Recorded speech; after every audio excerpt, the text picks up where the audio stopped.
Née sous les projecteurs de la télévision française, Sophie Davant incarne depuis des décennies une présence familière, rassurante, presque intime dans les foyers.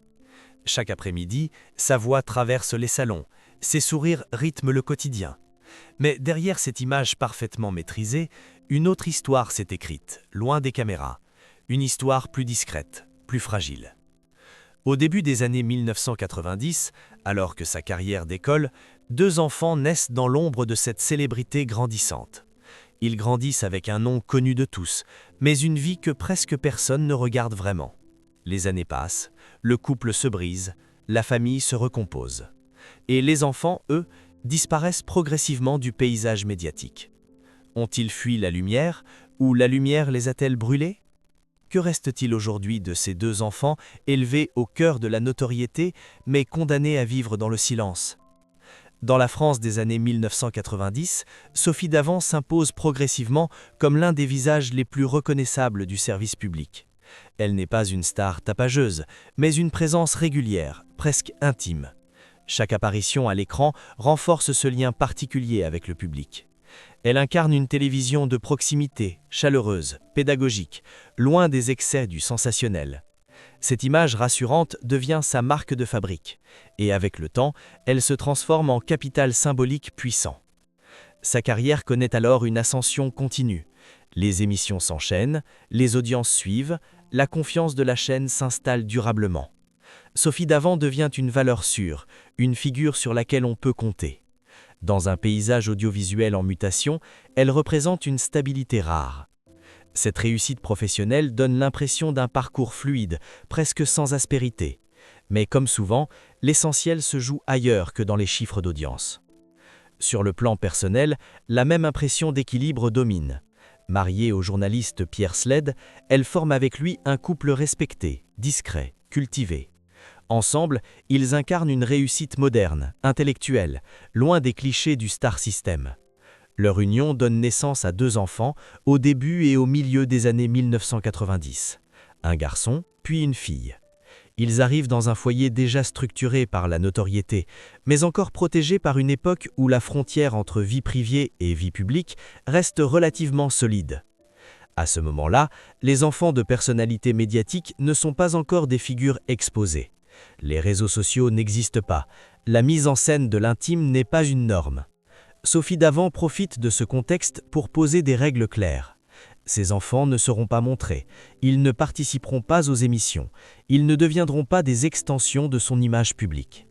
Cette décision, ferme et constante, façonne profondément leur enfance. Dans les interviews de cette période, Sophie Davant évoque rarement sa famille. Et lorsqu'elle le fait, c'est toujours avec pudeur. Elle parle d'organisation, de quotidien, de maternité vécue comme un ancrage. Elle insiste sur l'importance de préserver un espace privé, un refuge. Elle refuse de faire de sa vie familiale un récit médiatique. Ce choix est salué par une partie du public qui voit en elle une femme capable de concilier ambition et protection. Pourtant, même dans cette retenue, la notoriété s'invite. À l'école, le nom de la mère est connu. Les enseignants savent, les camarades savent, les parents d'élèves savent. Sans intention malveillante, les regards se posent différemment. Les attentes ne sont jamais totalement neutres. Les enfants apprennent très tôt que leur quotidien n'est pas tout à fait ordinaire. Ils comprennent que leur mère appartient à un monde visible, commenté, jugé. À la maison, la vie s'organise autour de contraintes spécifiques, les horaires de tournage, les déplacements, les impératifs de l'antenne. Comme dans de nombreuses familles où les parents travaillent dans les médias, l'équilibre repose sur une discipline rigoureuse.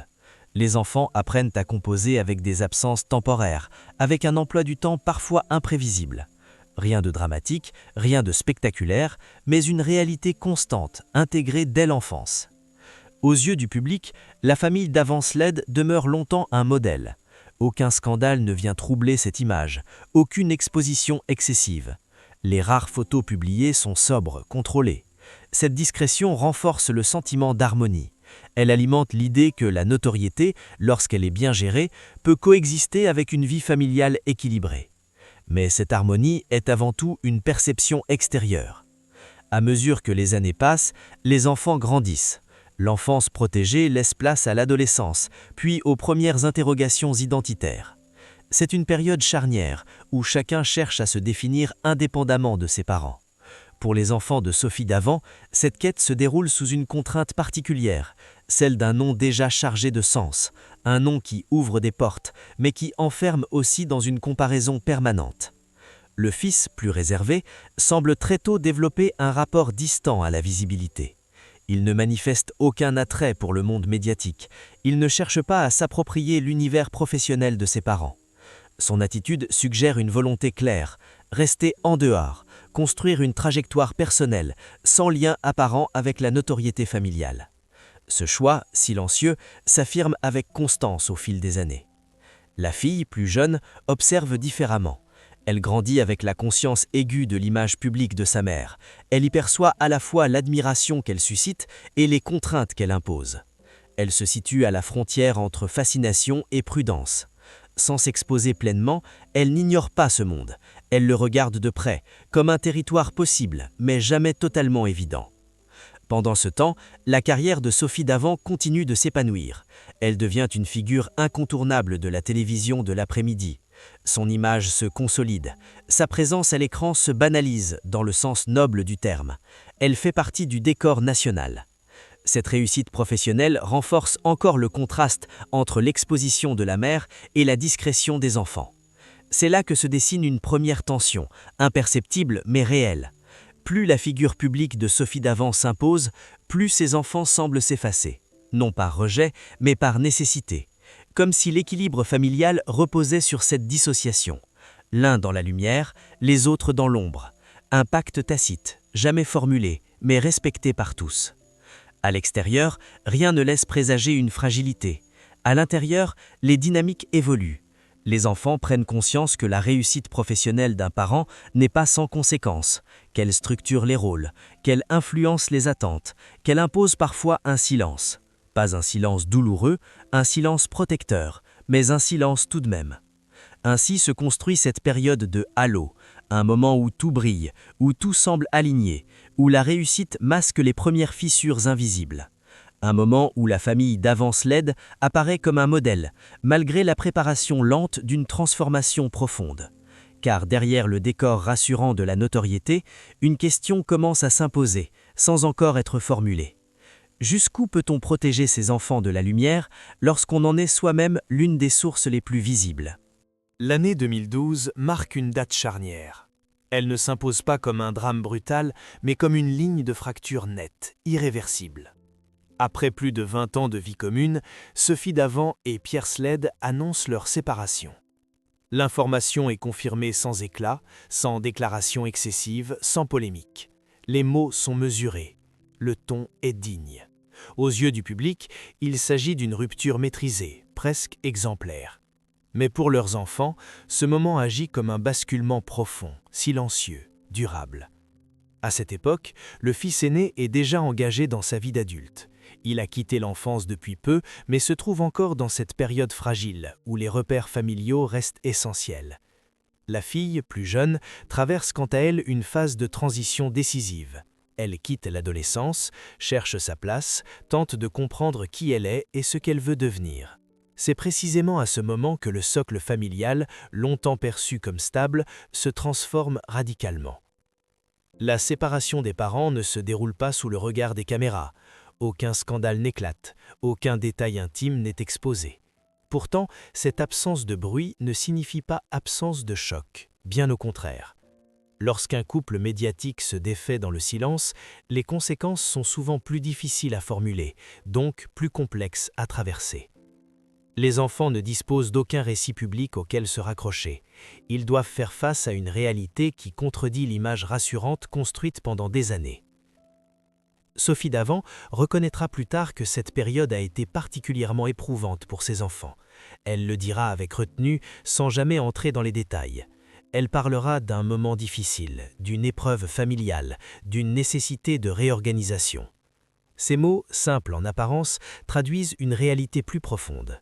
Car pour les enfants, la séparation n'est pas seulement celle d'un couple, c'est la remise en question d'un équilibre, d'une continuité, d'une histoire familiale qui semblait immuable. Le fils réagit par un mouvement presque instinctif. Il se replie, il s'éloigne davantage encore de toute forme de visibilité. Là où certains auraient pu utiliser cette rupture comme un prétexte pour s'exprimer, pour témoigner, pour se faire entendre, il choisit le silence. Un silence constant, assumé, presque protecteur. Il ne cherche pas à expliquer, il ne revendique rien. Il trace sa route en dehors de l'espace public, comme s'il avait compris que la médiatisation ne lui offrirait aucune réponse. Ce retrait n'est pas soudain, il s'inscrit dans une continuité. Depuis l'enfance, il a appris à vivre à côté de la notoriété, sans y entrer. La séparation des parents ne fait que renforcer cette posture. Elle confirme peut-être une intuition ancienne. Pour préserver son équilibre, il faut rester hors champ. Ce choix, loin d'être une fuite visible, devient une manière de se reconstruire sur des bases personnelles, indépendantes du récit familial public. La fille, de son côté, traverse une phase plus complexe. Plus exposée par son âge, plus sensible au regard extérieur, elle se trouve à un carrefour. D'un côté, l'univers médiatique lui est familier, il fait partie de son quotidien depuis toujours. De l'autre, la séparation parentale révèle les fragilités de ce monde qu'elle croyait maîtriser. Elle observe, elle hésite, elle tente de comprendre comment exister sans être absorbée par l'image de sa mère. À cette époque, elle apparaît brièvement dans certains médias, de manière discrète. Ces apparitions ne relèvent ni de la provocation, ni de la recherche de notoriété. Elles ressemblent davantage à des tentatives, des essais, comme si elles cherchaient à mesurer ce que signifie réellement être visible. Très vite, cependant, elle se retire. Ce retrait n'est pas brutal, il est progressif, réfléchi, comme une prise de conscience. La lumière n'apporte pas forcément la clarté. Pendant ce temps, Sophie Davant continue d'assurer ses engagements professionnels. À l'antenne, rien ne change. Le public retrouve la même présence, la même stabilité, la même voix familière. Cette continuité professionnelle contraste fortement avec la transformation intime qu'elle traverse, car en coulisses, elle doit désormais redéfinir son rôle de mère, non plus dans le cadre d'un couple, mais dans une configuration nouvelle, plus fragile, plus exigeante émotionnellement. Cette période impose une redistribution des rôles, les habitudes changent, les certitudes s'effritent. Les enfants désormais conscients de la vulnérabilité de leurs parents doivent composer avec une réalité plus complexe. Ils découvrent que la solidité apparente se peut fissurer, que les adultes, même admirés, même respectés, peuvent aussi se perdre, douter, renoncer. La séparation agit alors comme un révélateur. Elle met en lumière ce qui était jusque-là contenu mais jamais exprimé. Le poids de la notoriété, la difficulté de concilier vie publique et stabilité intime, l'écart entre l'image projetée et la réalité vécue. Pour les enfants, cette prise de conscience marque un tournant. Elle modifie durablement leur rapport à la célébrité, mais aussi à leur propre histoire. Le silence qu'ils choisissent par la suite prend une autre signification. Il ne s'agit plus seulement de discrétion, mais d'une forme de protection active. En refusant de raconter, ils refusent aussi d'être enfermés dans un récit qui ne leur appartient pas entièrement. Ils se soustraient à une lecture simplifiée de leur vie. Ils conservent le droit à la complexité. Dans les années qui suivent, aucun des deux enfants ne revient sur cette période publiquement.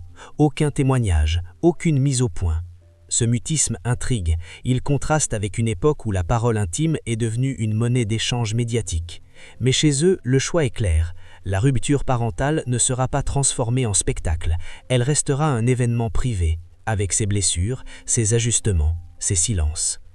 Avec le recul, cette séparation apparaît comme le véritable point de rupture du récit familial, non pas parce qu'elle détruit, mais parce qu'elle oblige chacun à se repositionner, à redéfinir ses priorités, à choisir entre visibilité et préservation. Les enfants de Sophie Davant répondent par un même geste, décliné différemment, se tenir à distance. Reste alors une question centrale, presque obsédante. Ce retrait est-il le signe d'une fragilité née de la rupture ou au contraire l'expression d'une maturité précoce? Ont-ils fui une douleur trop lourde à exposer ou ont-ils compris avant beaucoup d'autres que certaines histoires ne gagnent rien à être racontées? Car parfois, le véritable drame ne réside pas dans ce qui est montré, mais dans ce qui se tait. Et c'est précisément dans ce silence que commence à se dessiner la vérité la plus profonde de leur parcours. Avec le recul, une vérité s'impose peu à peu, sans éclat, sans révélation spectaculaire. Elle ne surgit pas sous la forme d'un secret enfoui, ni d'un scandale tardif. Elle se dessine dans la continuité des choix, dans la cohérence des trajectoires, dans la constance d'un retrait. La vérité, pour les deux enfants de Sophie Davant, réside moins dans ce qu'ils ont vécu que dans la manière dont ils ont décidé de vivre avec ce qu'ils ont vécu. Après la séparation de leurs parents, chacun d'entre eux se trouve face à une même équation, mais la résout différemment. Comment se construire lorsque l'enfance a été baignée par la notoriété, puis marquée par une rupture intime? Comment exister sans être constamment renvoyé à l'image publique d'une mère omniprésente à l'écran? Ces questions ne sont jamais formulées publiquement, elles s'expriment autrement, par des orientations de vie, par des silences répétés, par des refus discrets. Le fils, fidèle à une posture déjà ancienne, poursuit son chemin hors du champ médiatique. Plus les années passent, plus son absence devient significative. Elle n'est plus seulement une protection temporaire, mais une identité assumée. Il ne cherche pas à corriger ce que l'on pourrait imaginer de lui, il n'éprouve pas le besoin de s'expliquer. Son existence publique se résume à presque rien, et ce presque rien lui convient. Dans un monde où l'exposition est perçue comme une validation, ce soi apparaît comme une prise de position silencieuse mais ferme. Ce retrait n'implique ni rupture affective, ni rejet de sa mère. Au contraire, tout indique une relation préservée, respectueuse, discrète, mais une relation débarrassée de la confusion entre lien familial et image publique. En refusant la lumière, il protège non seulement son identité, mais aussi celle de la relation mère-fils. Il maintient un espace où l'affection n'est pas observée, commentée, interprétée. La fille, de son côté, adopte une démarche plus progressive. Après ces brèves apparitions, elle choisit aussi de se retirer durablement. Ce choix ne semble pas dicté par un échec, mais par une lucidité acquise tôt. Elle a vu de près ce que la visibilité implique, l'exposition permanente, la comparaison, l'injonction à se définir par rapport à une figure déjà connue. Elle comprend que cet univers laisse peu de place à une construction lente, hésitante, imparfaite. Or, cette imperfection qui permet de se découvrir. En se retirant, elle se donne le droit de tâtonner, de changer, de ne pas être immédiatement lisible. Elle échappe ainsi à une narration préfabriquée. Elle refuse d'être réduite à un rôle secondaire dans l'histoire publique de sa mère. Ce refus, discret mais constant, traduit une volonté de reprendre le contrôle de son propre récit. Sophie Davant, de son côté, observe ses trajectoires avec une forme de lucidité mêlée de pudeur. Dans ses rares confidences, elle évoque parfois la difficulté d'avoir été une mère très exposée. Elle parle du temps qui manque, des absences inévitables, des compromis imposés par une carrière exigeante. Sans jamais se flageller, elle reconnaît que la notoriété a un coût, pas seulement pour celles qui la portent, mais aussi pour ceux qui vivent d'à proximité. Ce regard rétrospectif révèle une vérité essentielle. La protection ne consiste pas toujours à cacher, mais parfois à accepter de ne pas transmettre. Ne pas transmettre la pression, ne pas transmettre l'idée de réussir sous le regard des autres, ne pas transmettre l'idée que la visibilité est un horizon naturel. En laissant ses enfants choisir l'ombre, Sophie Davant accepte peut-être que sa réussite ne soit pas un modèle à reproduire, mais une expérience à dépasser. Ce qui frappe dans cette histoire, c'est l'absence de conflit ouvert.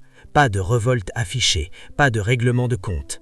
Les enfants ne se définissent pas en opposition à leur mère, ils ne cherchent pas à s'en distinguer par provocation. Leur éloignement est calme, réfléchi, presque. Arrivé au terme de ce récit, une évidence demeure. L'histoire des deux enfants de Sophie Davant ne se conclut pas par une révélation fracassante, mais par une absence persistante.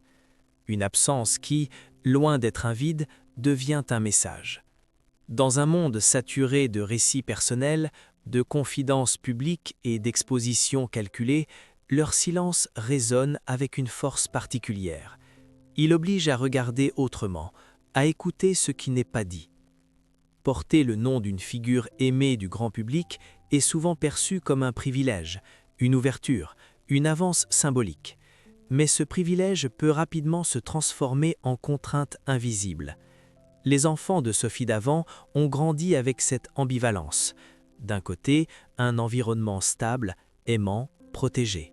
De l'autre, une notoriété omniprésente, même lorsqu'elle se veut discrète.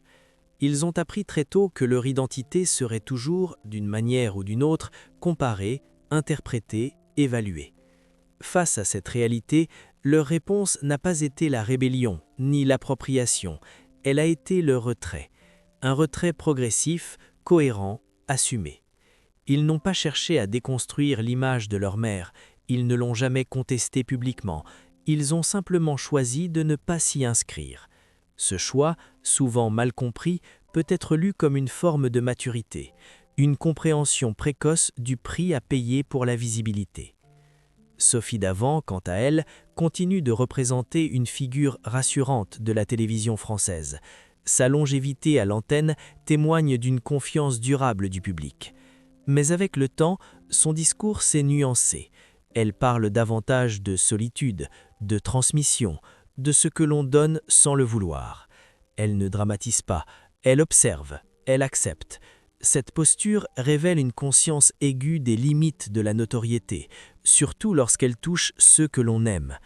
Il serait tentant de chercher une morale claire, une conclusion définitive, mais cette histoire résiste à la simplification. Elle ne dit pas que la célébrité détruit les familles, elle ne dit pas non plus qu'elle les protège. Elle montre autre chose, une zone intermédiaire, un espace où chacun doit inventer ses propres règles pour survivre émotionnellement à l'exposition d'un proche. Les deux enfants de Sophie Davant ont inventé les leurs. Ils ont refusé de devenir des personnages secondaires dans une narration qui ne leur appartenait pas. Ils ont privilégié la continuité d'une vie ordinaire, loin des attentes extérieures. Ce choix n'est ni spectaculaire ni héroïque, il est simplement cohérent. Et c'est peut-être cette cohérence qui le rend si rare. La question posée au début de ce récit trouve alors une réponse indirecte. Qu'est-il arrivé aux deux enfants de Sophie Davant ?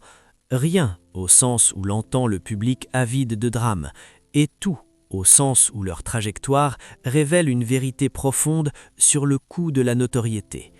Ils ont grandi, ils ont traversé une séparation parentale, ils ont fait des choix, et surtout, ils ont décidé que leur histoire ne serait pas racontée à leur place. Cette décision, silencieuse mais ferme, invite à une réflexion plus large. Dans une époque où l'intime est souvent transformé en contenu, où la parole est valorisée au détriment du retrait, le silence peut-il être une forme de résistance? Peut-il être un acte de liberté? Les enfants de Sophie Davant semblent répondre oui. Leur absence médiatique devient une manière de reprendre possession de leur temps, de leur image, de leur devenir. Ainsi, le véritable héritage qu'ils reçoivent n'est peut-être pas celui de la célébrité, mais celui du choix. Le choix de s'exposer ou non, de parler ou de se taire, d'appartenir au regard public ou de s'en affranchir. En refusant la lumière, ils rappellent une chose essentielle. Certaines vies n'ont pas vocation à être racontées, elles ont simplement vocation à être vécues. Et c'est peut-être là, dans cette discrétion assumée, que se trouve la conclusion la plus juste.